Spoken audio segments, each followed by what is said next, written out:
औदिक भावों की चर्चा यहाँ अपनी चालू हुई थी। कर्म के उदय में होने वाले भाव, कर्म के उदय में होने वाले जीव के भावों को औदिक भाव कहते हैं। जो भाव मतलब ऐसे भाव जो जीव के मतलब कर्म के उदय है और उस समय जीव के भाव हो रहे हैं। अभी तक हमने कौन से भाव देखे थे कि पहले तो हमने देखे कर्म का उपशम हुआ था, फिर जीव के भाव थे। कितने तरह के थे वो भाव जिसमें कर्म का उपशम हुआ था? हाँ, 2 तरह के थे। औपशमिक भाव के 2 भेद है ना, औपशमिक सम्यक और औपशमिक चारित। उसके बाद में हमने ऐसे भाव देखे कि कर्म का पूरा क्षय हो गया और फिर जीव के भाव, उन क्या कहते हैं उन भावों को? शायिक भाव। शायिक भाव कितने भेद हैं शायिक भाव के? 9। कौन कौन से 9 हैं? 1-2 तो बोलिए, बिल्कुल मना नहीं करिए। वो ज्ञान सम्यक का चारित तो सब में आ रहा है। ऐसे थोड़ा सा वो देखिए, सम्यक का चारित तो किसी में भी बोल दीजिए आप, बीच के तीनों में है और जिसका नाम पूछा है वही वाला।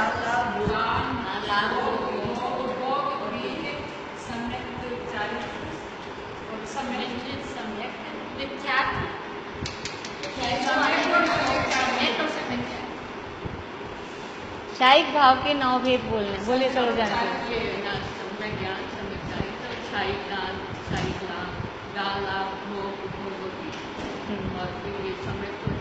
तो 7 ही हुए। हाँ, तो शायिक दर्शन, शायिक ज्ञान, शायिक सम्यक, तो शायिक चारित, ये 4 इकट्ठे कर लीजिए चाहे से आप। और फिर शायिक दान लाभ भोग भी दे। ये तो अपने पास है तरीका, अपन को याद करना है अपन कैसे याद कर रहे हैं। उधर से याद करना है भी औपशमिक सम्यक का, औपशमिक चारित में से सम्यक चारित उधर है, तो सूत्र से याद करना है तो ज्ञान दर्शन दान लाभ भोग वीर्य और फिर सम्यक और चारित। शायिक भाव के 9 भेद बोलिए अंकल।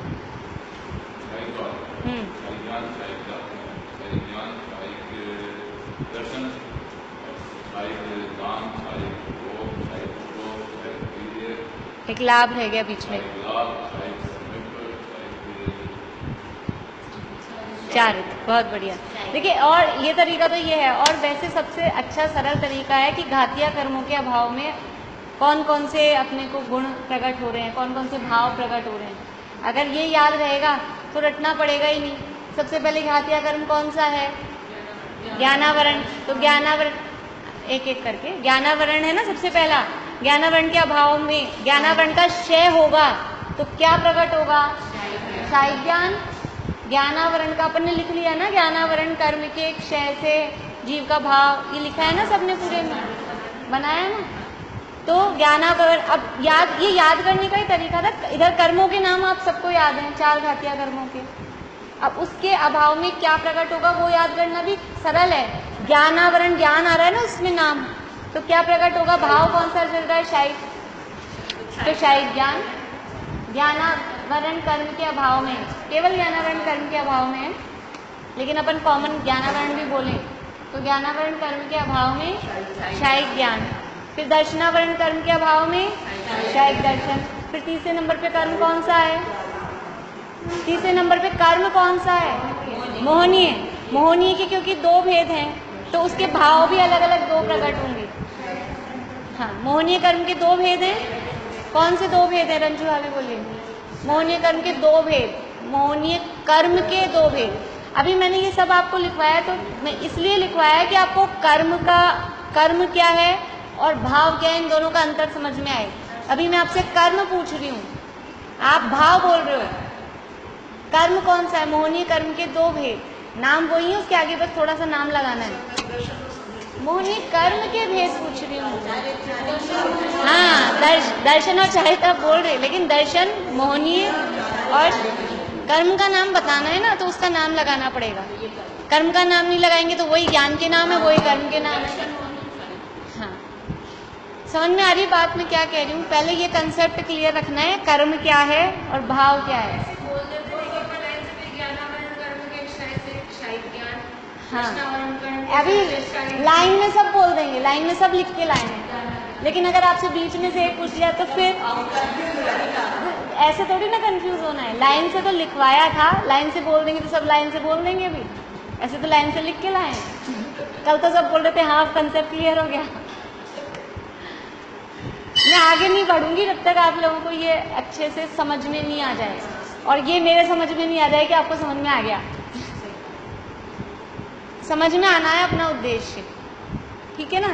तो ये कर्म क्या है? ज्ञानावरण, दर्शनावरण, मोहनी, अंतराय, ये कर्म है।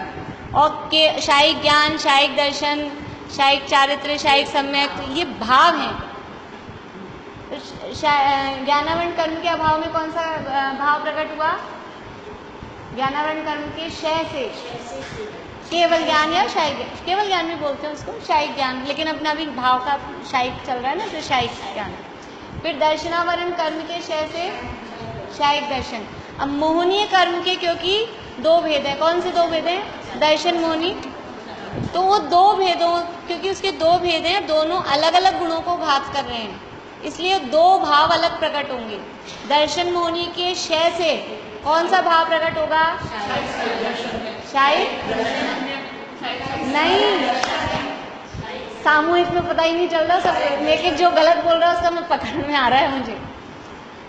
दर्शन मोहनी उसका नाम है, लेकिन दर्शन मोहनी के क्षय से जो गुण प्रकट होता है, वहाँ दर्शन का नाम मतलब दर्शन नहीं है, वहाँ दर्शन का मतलब श्रद्धा है, तो वहाँ शायिक सम्यक प्रकट होगा। ये दर्शन बोल रहे थे ना।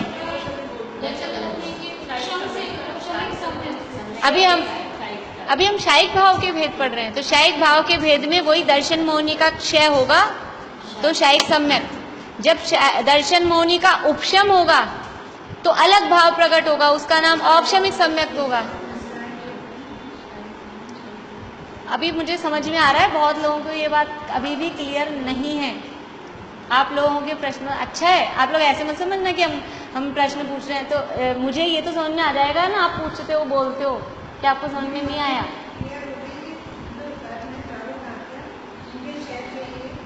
आधे लोगों को क्लियर हो गई, लेकिन 2-3 लोग अभी भी ऐसे हैं जिनको क्लियर नहीं हुआ।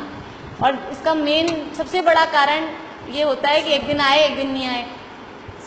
बुरा मत मानिएगा आप लोग, ये सबसे बड़ा कारण ये होता है, रेगुलर नहीं होते हैं ना, तो वो हो जाती है चीज़। लेकिन कोई बात नहीं, अपना उद्देश्य समझना है ना।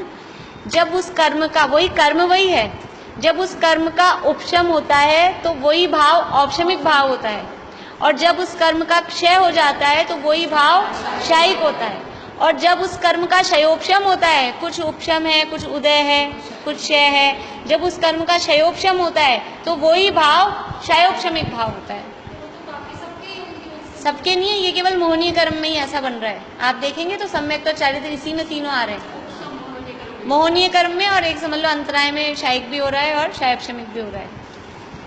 मोहनीय कर्म में तीनों भाव बन रहे हैं, तीनों अगर इकट्ठे बनाने तो ये बात एक बार अपने को समझ में आ जाएगी ना, तो रटना नहीं पड़ेगा और बात समझ में आ जाएगी। जब कर्म का उपशम होगा, कौन से कर्म का होगा, तो वो कर्म का नाम अपन देखेंगे, उससे संबंधित गुण क्या है।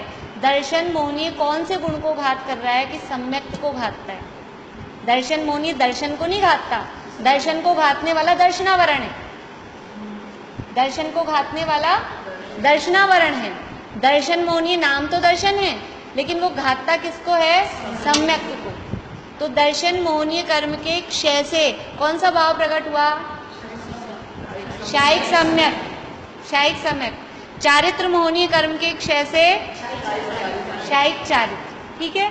तो ये 3 घातिया कर्म के क्षय से, 3 घातिया हो गए, ज्ञानावरण, दर्शनावरण और मोहनीय, और मोहनीय के 2 भेद, तो 4 समझ लो आप।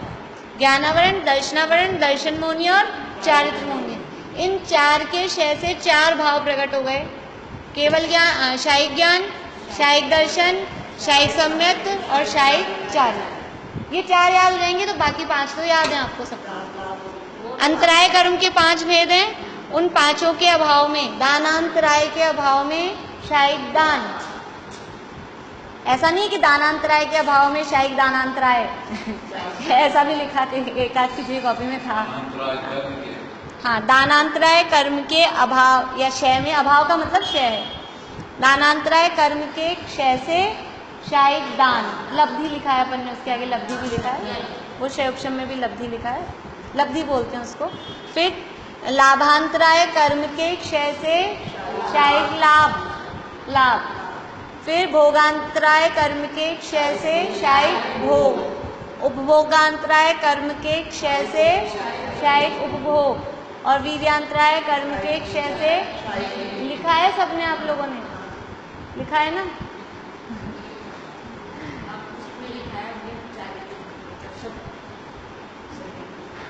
क्या हुआ, कुछ गड़बड़ है?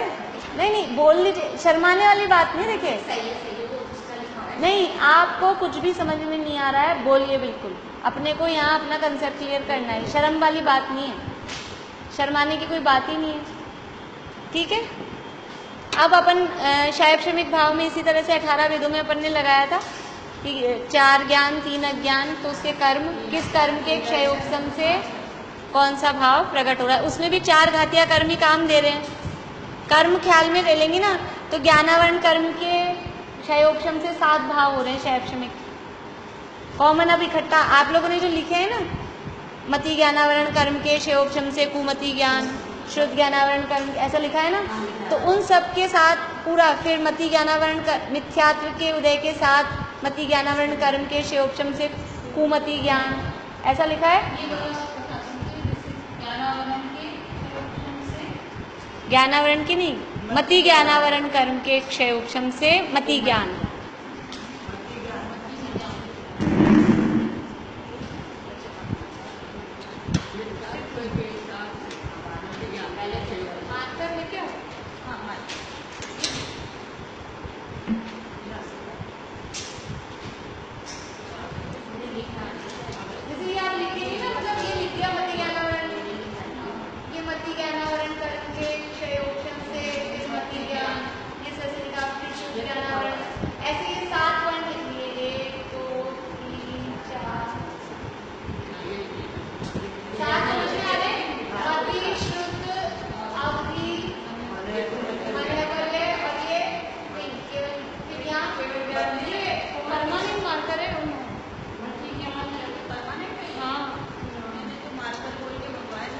परमानेंट मार्कर ही मिलेगा ही नहीं। हाँ, मैंने मिटाने की कोशिश की ना, फिर ऐसा हो गया।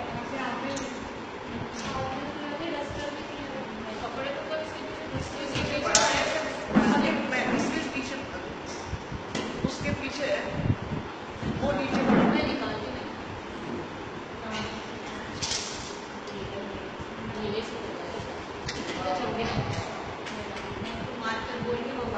चलो, मुझे जो बताना था वो तो रह गया। मार्कर बोल के तो यही है। पानी लाएंगे अभी ध्यान अभी ठीक है, कोई बात नहीं, बाद में देख लेंगे लास्ट में। वो जो मुझे बताना था वो अभी सबको ऐसे इकट्ठा करके ऐसे एरो बनाते ना मैंने, समझ रहा है? ये ऐसा इकट्ठा करके और इन सबको लिख लीजिए ज्ञानावरण के, ये सब ज्ञानावरण से संबंधित है। ये 7 जो है ना, 4 तो ज्ञान और 3 अज्ञान, ये कौन? मिथ्यात्व के उदय के साथ। आप इनकी कॉपी देख लीजिए, इनकी देख लीजिए। कुमति ज्ञानावरण नहीं होता, ज्ञानावरण तो मति होगा, उसके आगे लिखेंगे मिथ्यात्व के उदय के साथ, फिर मति ज्ञानावरण कर्म के क्षयोपशम से कुमति ज्ञान। नहीं, अपन ने ये लिखा था ना, अरे आप लोगों का सबका लिखा हुआ सही है, उसी में क्या करना है, वो ऐसे इकट्ठा करने के लिए अपन ऐसा नहीं बनाते हैं, उनको इकट्ठा करके वो ज्ञानावरण से संबंधित है। फिर 3 दर्शन वाले हैं, वो दर्शनावरण से संबंधित हैं।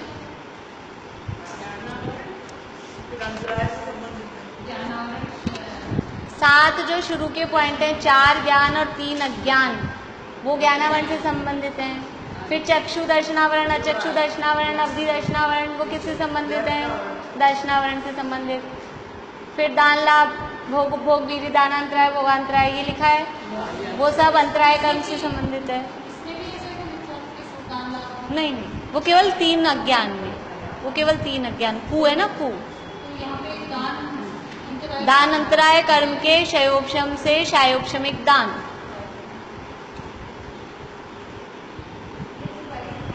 लिखा हुआ है वो, पर अभी तो कल परसों का ताजा है, लेकिन फिर वो आगे कैसे बढ़ूँ मैं, यही क्लियर नहीं होती बातें। तो फिर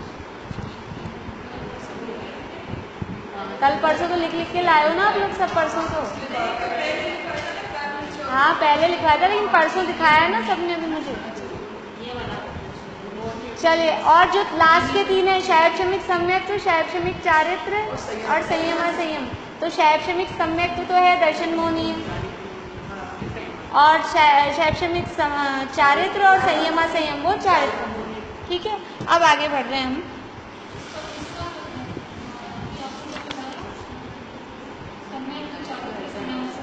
शैवक्षमिक सम्यक्त में दर्शन मोहनीय, और शैवक्षमिक चारित्र और संयमा संयम में चारित्र मोहनीय।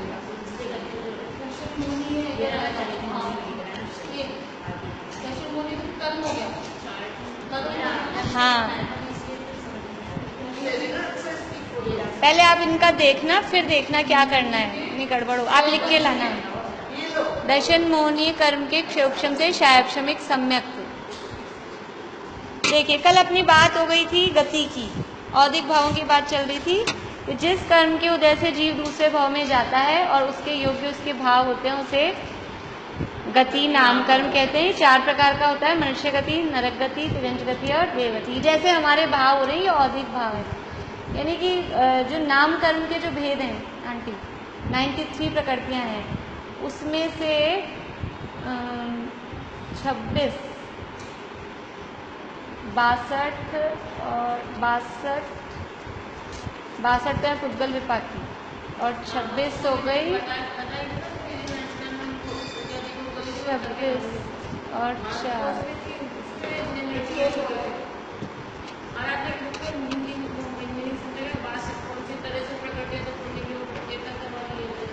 वो अलग है, नहीं मैं जीव विपाकी बता रही हूँ कि वो कुछ प्रकृतियाँ जीव विपाकी होती हैं, मतलब है उसका फल जीव के भावों पे आता है।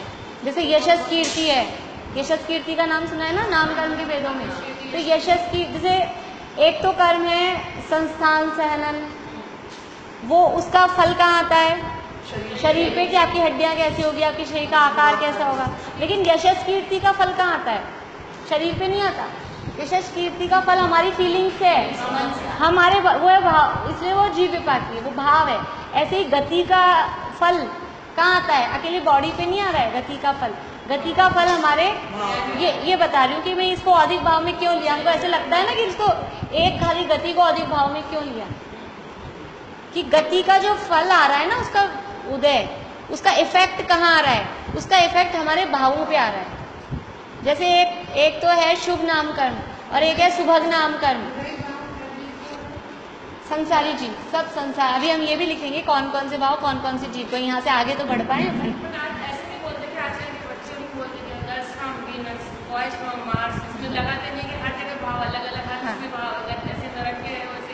हाँ, तो ये मतलब ये जो हमारे भाव है ना, एक मैं बता रही थी, एक काम होता है सुभग और एक होता है शुभ। शुभ अशुभ, सुभग, क्या फर्क है इन दोनों में? शुभ किसे कहते हैं और सुभग किसे कहते हैं? स्वरूप नहीं पढ़ा आप लोगों ने? स्वरूप नहीं पढ़ा।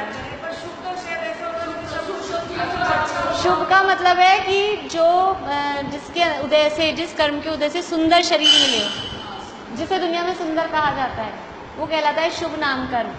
और सुभग का मतलब है कि जिसके उदय से हम दूसरों, भले ही शरीर कैसा भी हो, काला हो, बौना हो, ठिगना हो, कैसा भी हो, लेकिन दूसरों को हम अच्छे लगते हैं, दूसरों को हम अच्छे लगते हैं, वो कहलाता है सुभग। तो जो सुभग नाम कर्म है वो जीव विपाकी है, वो अपनी फीलिंग से रिलेटेड है। वो हम ये फील कर रहे हैं कि मैं, सब मुझे पसंद करते हैं, अब करते हैं कि नहीं करते हैं वो पता नहीं, लेकिन मैं ये फील करती हूँ कि सब मुझे चाहते हैं, ये है सुभग नाम कर्म। और मेरा शरीर सुंदर है, ये शुभ नाम कर्म है। वो शुभ का हाँ, वो इफेक्ट आ रहा है शरीर पे। शरीर का कलर कैसा है, रंग है ना, स्पर्श रस गंध वर्ण भी है, शरीर का कलर कैसा है, वो शरीर पे आ रहा है। लेकिन जीव विपाकी का मतलब है, औदिक भाव का मतलब है आप फील कैसा कर रहे हो खुद। तो ये आपके भाव कैसे हो रहे हैं इसमें, इसलिए हाँ, ये जीव के भावों से संबंधित है। सुभग, सुभग। चलिए आगे है कषाय। कषाय किसे कहते हैं? बाल बोध वाली परिभाषा बता दीजिए पहले मुझे। और उसके बाद एक और है, राग द्वेष का दूसरा नाम ही कषाय है। राग द्वेष का दूसरा नाम ही कषाय है। राग द्वेष 8 कर्मों में से किस कर्म में आते हैं? ज्ञानावरण में आते हैं, मोहनी में आते हैं। चलो जल्दी से छाट लिया आपने। मोहनी के 2 भेद हैं। कौन से 2 भेद हैं रंजू? अभी मोहनी के दर्शन मोहनी, चैत मोहनी। तो दर्शन मोहनी में राग द्वेष होंगे या होंगे मतलब आएंगे, उसमें लेंगे अपन, या चारित्र मोहनी में? दर्शन मोहनी में, चैत मोहनी में भी आएंगे, मतलब दर्शन मोहनी में तो है ही। राग द्वेष दर्शन मोहनी के भेद क्या क्या हैं? बोलिए, आप बोलिए दर्शन मोहनी के भेद बोलिए। दर्शन मोहनी के भेद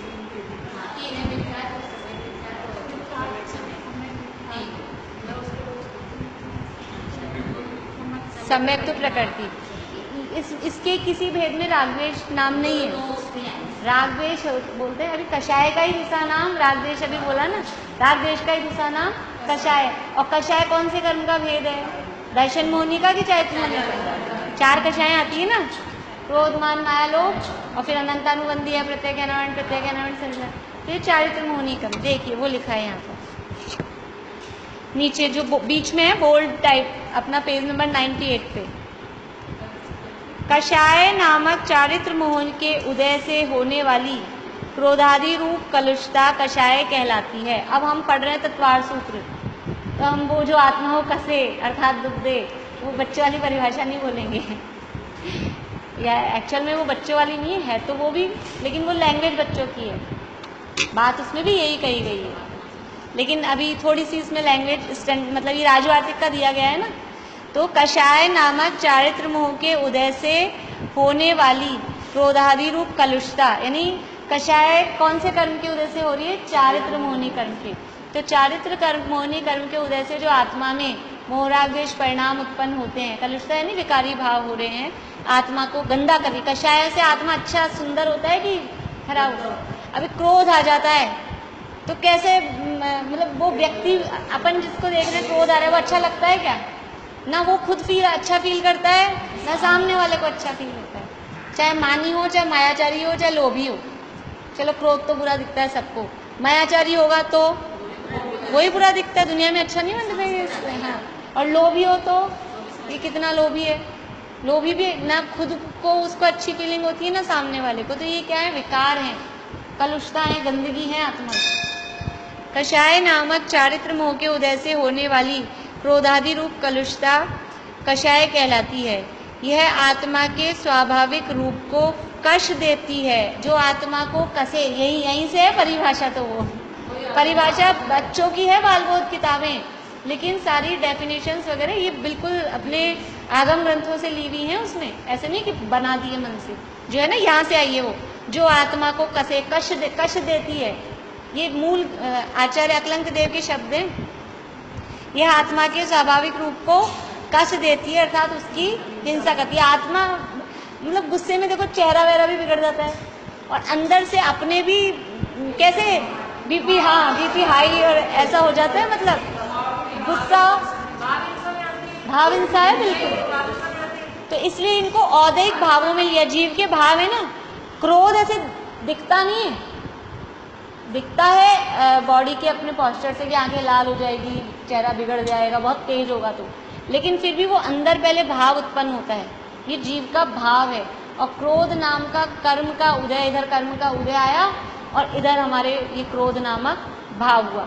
ये मान नामक कर्म का उदय आया।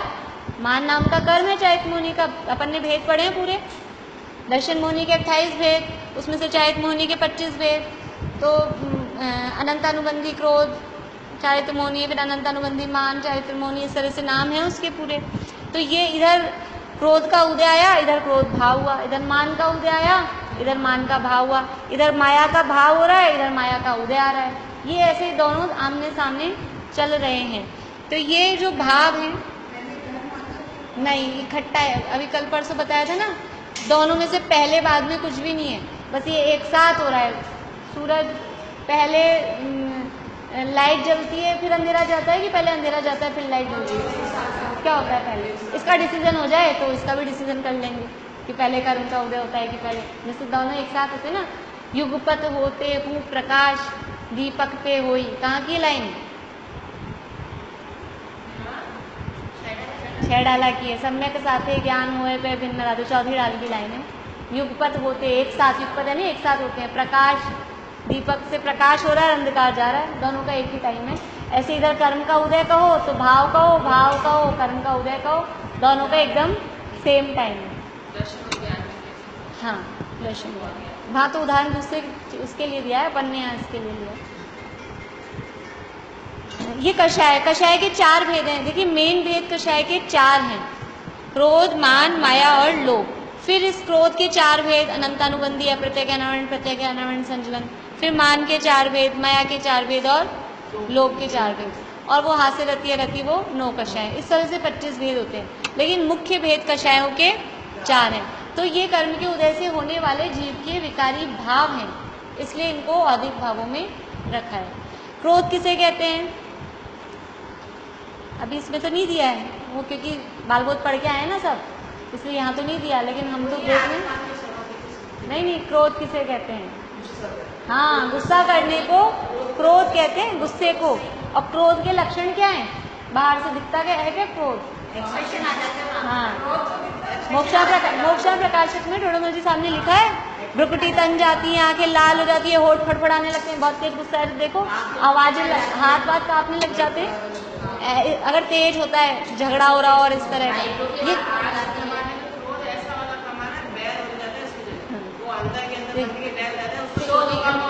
तो ये क्रोध मतलब, तो सीधा सीधा मतलब क्रोध, गुस्सा करने को क्रोध कहते हैं। लेकिन ये क्रोध होता क्यों है? उत्पन्न क्यों होता है? द्वेष को तो क्रोध है, तो क्यों?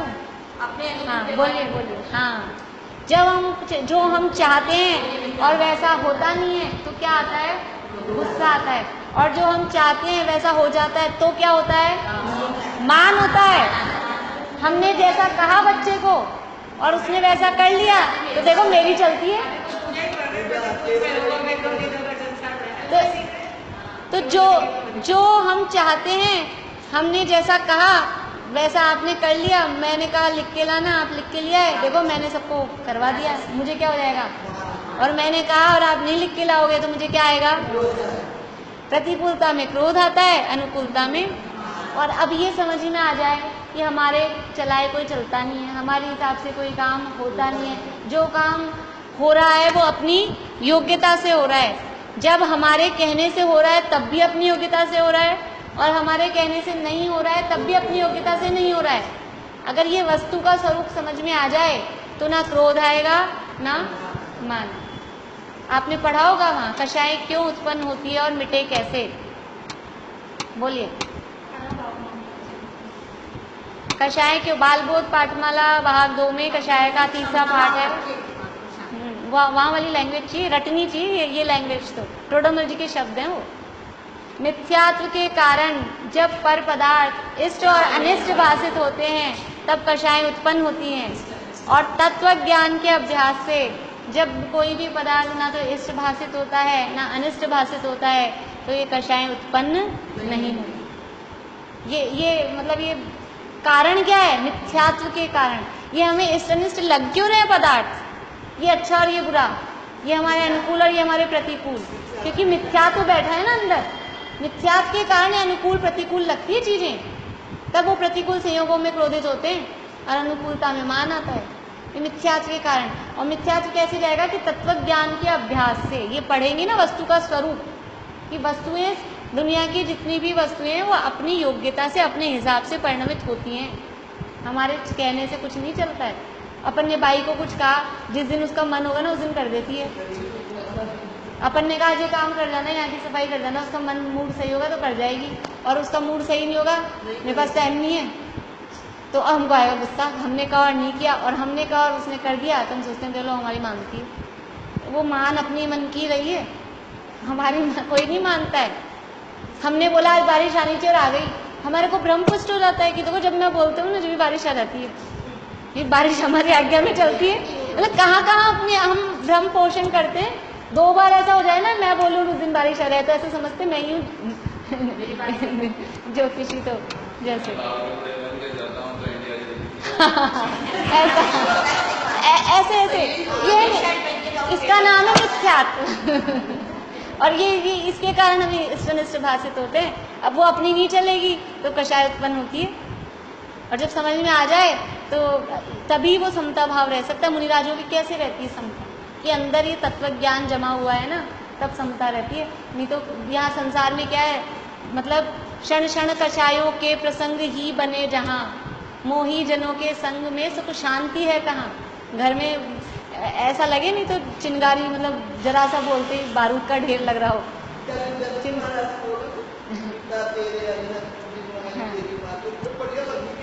तो चलिए, माया किसे कहते हैं? माया। मान किसे कहते हैं? क्रोध का हुआ। मान किसे कहते हैं? सीधी सीधी बता नहीं, सरल। घमंड को मान कहते हैं, घमंड को मान कहते हैं। मायाचारी किसे कहते हैं? छल कपट को, यानी मन में कुछ है, कह रहे हैं कुछ, कर रहे हैं कुछ, ये सब क्या है? मायाचारी। और लोभ किसे कहते हैं? हाँ, जो लालच, जो देखो वही मुझे मिल जाए, जो देखो वही मुझे, ये सब ये लालच है। तो ये कॉमन रूप से बता दिया कषाय उत्पन्न क्यों होती हैं, कि जब पर पदार्थ मिथ्यात्व के कारण पर पदार्थ इष्ट और अनिष्ट लगते हैं, तो चारों कषायों में कॉमन कारण ही आ जाएगा। और जब तत्व ज्ञान के अभ्यास से पदार्थ इष्ट भी नहीं लगेंगे, अनिष्ट भी नहीं लगेंगे, तो कषाय उत्पन्न नहीं होगी। तो ये कषायों के संबंध में बताया। अब आगे बात आएगी लिंग की, मिथ्या दर्शन, अज्ञान, असंयत। देखिए थोड़ा सा ये पढ़ लेते हैं, एक मिनट और। द्रव्य और भाव के भेद से लिंग, लिंग यहाँ भी देखिए औदिक भावों की बात चल रही है। तो लिंग का मतलब खाली शारीरिक रचना वाला लिंग नहीं लेना है। यहाँ लिंग का, लिंग तो दिया है शब्द, लेकिन यहाँ लेना है भाव, वेद, वेद, हाँ वेद लेना है, हाँ भाव। तो यहाँ ये देखिए, एक तो आता है लिंग नाम कर्म में, और एक अपने आएगा चारित्र मोहनीय में। चारित्र मोहनीय में आएगा 9 कषायों में, स्त्री वेद, पुरुष वेद, नपुंसक वेद। तो यहाँ कौन से वाले लिंग की बात चलेगी? 9 कषाय, चारित्र मोहनीय, क्योंकि यहाँ भावों की बात चल रही है। एक तो शरीर के चिन्ह जिनसे स्त्री पुरुष नपुंसक का भेद पता लगे, वो जीव के उससे भावों का कोई संबंध नहीं है। यहाँ बात चल रही है औदैहिक भाव, वेद नामक या लिंग नामक औदैहिक भाव। इसमें कर्म कौन सा निमित्त है? चारित्र मोहनीय कर्म, ठीक है। तो द्रव्य और भाव के भेद से लिंग 2 प्रकार का है।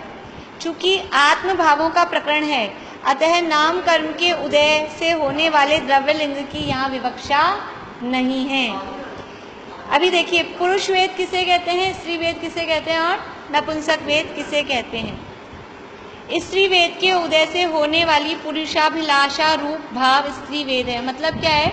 देखिए, एक तो होता है द्रव्य वेद, यानी बाहरी संरचना, वो कहलाती है द्रव्य वेद, जिससे हम निर्णय करते हैं स्त्री है पुरुष है, वो तो द्रव्य वेद हुआ। और भाव वेद का मतलब है उसके योग्य भाव। स्त्री के योग्य भाव, वो इस भाव स्त्री वेद है।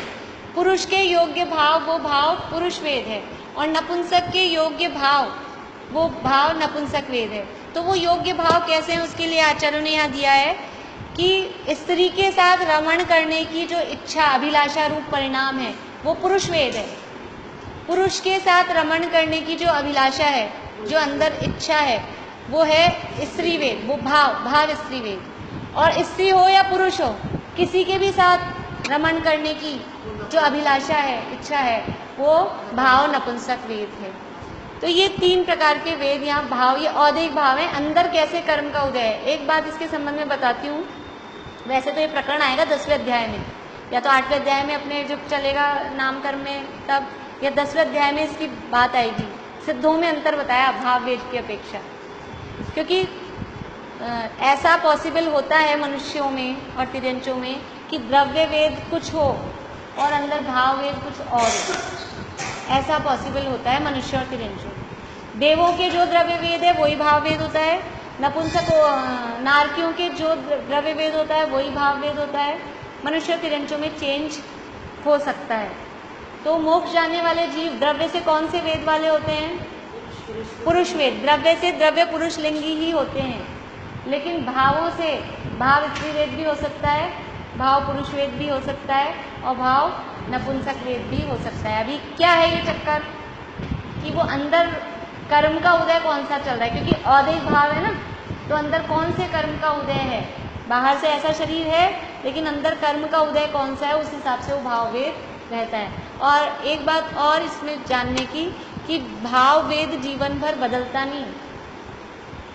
अपन कभी कभी ऐसे सोचते हैं कि कोई पुरुष ऐसे स्त्रियों जैसे चल रहे हैं तो इनके स्त्री वेद, मतलब थोड़ा बहुत जो समझते हैं वो ऐसा समझते हैं कि इनके स्त्री वेद का उदय आ गया, या कभी किसी ने झाड़ू लगा लिया आदमी ने घर की, पानी भर लिया, या उनको इसी में इंटरेस्ट आता है तो समझते हैं ये स्त्री वेद उदय है, या स्त्रियां कमाने धमाने लग गई तो इनके पुरुष वेद का उदय है, या स्त्रियां सेना में भी भर्ती हो गई। ऐसा नहीं है। क्या कह रही हूँ मैं?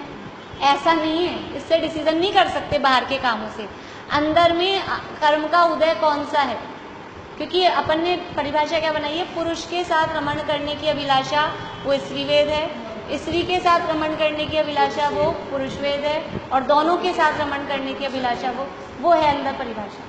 अब काम तो आजकल सारी स्त्रियां, आज ही जन्म की बस में लेडी कंडक्टर आई है, पहली बार देखा हमने, प्राइवेट वाली में भी, गवर्नमेंट में तो चली नहीं है।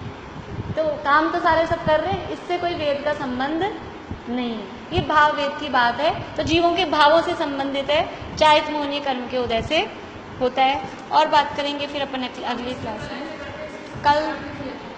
हाँ, आपको होमवर्क है, जैसे अपन ने और चार्ट बनाए हैं शारीरिक भाव के और औपश्रमिक भाव के, वैसे ही जितने अपनी हो गया अभी 4 गति और 4 कषाय,